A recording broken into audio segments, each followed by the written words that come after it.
Hey, salut tout le monde, j'espère que vous allez bien. C'est moi, Jonathan Cabana de EXP. Puis aujourd'hui, on répond à la question de Camille de Vaudreuil qui me demande « Jonathan, comment est-ce que je fais pour acheter sans vendre ma maison au préalable? » Bien Camille, la vérité, c'est que lorsque tu vas à la banque, c'est toute une question de ratio. Ratio d'endettement, ratio d'actifs, ratio de ce qui rentre et ce qui sort dans ton compte de banque puis tout le kit, OK? Donc, il y a la possibilité d'acheter, si tes revenus sont suffisamment grands pour que ça respecte ce qu'on appelle les ratios ABD-ADT. Okay? Ce qui fait en sorte qu'à la fin de la journée, si tes ratios, puis là je vais dire n'importe quoi parce que même si tu ferais 400 000 par année, ben tu pourrais être endetté jusqu'au cou puis tu passerais pas. Mais on présume que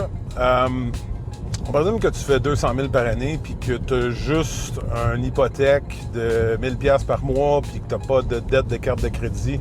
Ton crédit est très bon, le fait que tu l'as roulé, mais tu n'as pas de dette actuellement et que tu passes à la banque. Fait qu'il est possible que dans tes ratios, tu serais capable d'aller chercher une surcharge pour une maison d'un autre 2000.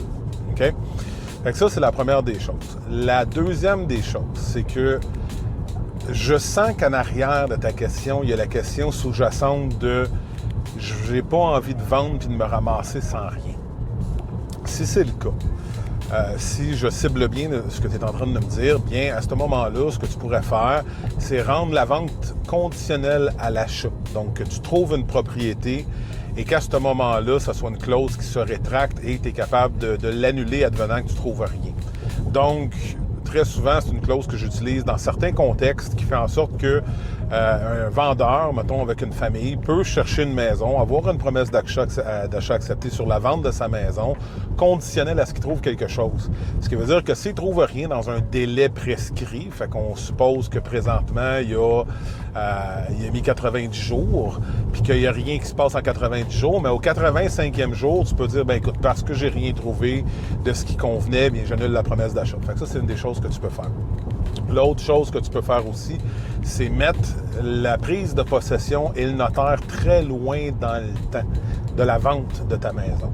Fait que ça serait les deux solutions. Si ta crainte en arrière de ça, c'est le fait de te ramasser avec rien, bien je te conseille ce genre de stratégie-là.